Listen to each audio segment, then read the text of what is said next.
आइए मेरे दोस्तों, आप लोग बताइए, हाल समाचार और बढ़िया है। हमको विश्वास है कि आप लोग बढ़िया ही होंगे। जब आप लोग बढ़िया है तो हम भी बेहतर ही हैं। और बिना देरी के जो है हम लोग शुरू करें। अब उसके पहले जो है, आज के पहले हम लोग एक चैप्टर ज्योग्राफी का क्लास 10th का देख चुके थे, ठीक है। आज दूसरा चैप्टर शुरू करने जा रहे हैं, प्राकृतिक संसाधन। प्राकृतिक संसाधन ये दूसरा इकाई है। प्राकृतिक संसाधन किसे कहा जाता है पहले समझेंगे। तो वैसे संसाधन जिसकी प्राप्ति हमें प्रकृति के द्वारा होती है तब उसे प्राकृतिक संसाधन कहा जाता है। वैसे संसाधन जिसकी प्राप्ति हमें प्रकृति के द्वारा होता है उसे प्राकृतिक संसाधन कहा जाता है। अब दिमाग लगा करके बता सकता है कि प्राकृतिक संसाधन क्या क्या हो सकता है, प्रकृति के द्वारा क्या क्या प्राप्त किया जा सकता है।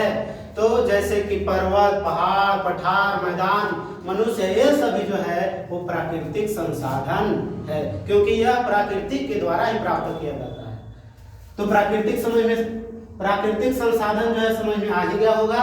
कोई दिक्कत तो कमेंट करिएगा। वैसा संसाधन जिसकी प्राप्ति हमें प्रकृति के द्वारा होती है उसे प्राकृतिक संसाधन कहा जाता है। अब आगे बढ़ते हैं। कहा जाता है भारत जो है वो भूमि संसाधन में, भारत जो है हमारा देश भारत वो भूमि संसाधन में संपन्न देश है। भारत भूमि संसाधन में एक संपन्न देश है, जहां कुल उपलब्ध भूमि के, भारत में कुल उपलब्ध भूमि के 43% भाग पर, कुल उपलब्ध भूमि मान लिया जाए 100% भूमि है, उनमें से जो है 100% भूमि में से जो है 43% मैदान है।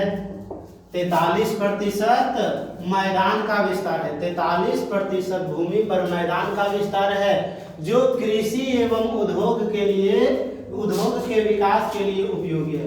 भारत में कुल भूमि के 43% भाग पर मैदान है जो उद्योग, कृषि एवं उद्योगों के लिए, कृषि एवं उद्योगों के लिए, कृषि क्या है वो भी बताएंगे। आगे चैप्टर आएगा, कृषि पढ़ना है, एक चैप्टर ही पढ़ना है कृषि क्या है। तो कृषि वैसी क्रिया है जिसमें हम लोग फसलों का उत्पादन करते हैं, उसे कृषि कहते हैं। उद्योग वैसे क्षेत्र जहां पर नए नए वस्तुओं का निर्माण किया जाता है उसे उद्योग कहा जाता है। तो भारत में 43% भाग पर मैदान है जो कृषि और उद्योगों के विकास के लिए जो है उपयोगी है। और आगे कह रहा है कि 30% भाग पर्वतीय है। 30% भाग पर जो है पर्वत का विस्तार है और 27% भाग पठार के रूप में विस्तृत है। 43% भाग मैदान है जो कृषि और उद्योग के लिए उपयोगी माना जाता है, उपयोगी है। और दूसरा 30% भाग पर जो है पर्वत है, पर्वतीय भाग है। और तीसरा है 27% भाग पठार है, जहां पर अधिक मात्रा में पठारी क्षेत्र देखने को मिलता है। तो 27% भाग पठार के रूप में विस्तृत है, जहां खनिज, जीवाश्म ईंधन एवं वन संपदा में संचित है। 27% भाग पठार के रूप में विस्तृत है, जहां खनिज, खनिज किसे कहते हैं तो वैसे पदार्थ जिसे भूमि के अंदर से खोद करके निकाला जाता है उसे खनिज कहते हैं। जीवाश्म ईंधन, पेड़ पौधों को सड़ने गलने से जो ईंधन प्राप्त होता है उसे जीवाश्म ईंधन कहते हैं, या भूमि से ही वो भी ईंधन प्राप्त होता है। वन संपदा, वन संपदा यानी कि वनों का विकास, वन संपदा। अब आगे समझते हैं। इधर कोई दिक्कत होगा तो कमेंट करना कि ये वाला समझ में नहीं आया, वो नहीं समझ में आया, तो दिक्कत रहेगा तो सोल्यूशन होगा। अब कह रहा है मृदा निर्माण। मृदा कहने का मतलब होता है मिट्टी। मिट्टी का निर्माण कैसे होता है। भारत जो है वो भूमि संसाधन में संपन्न देश है, लेकिन मृदा यानी कि मिट्टी का निर्माण कैसे होता है वो अब हम लोग देखेंगे।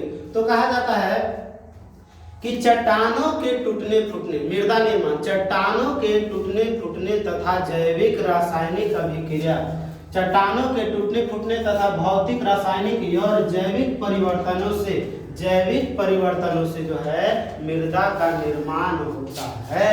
जैविक परिवर्तनों से मृदा का निर्माण होता है, या शॉर्ट में याद रख सकते हैं चट्टानों के टूटने फूटने से मृदा का निर्माण होता है। और अब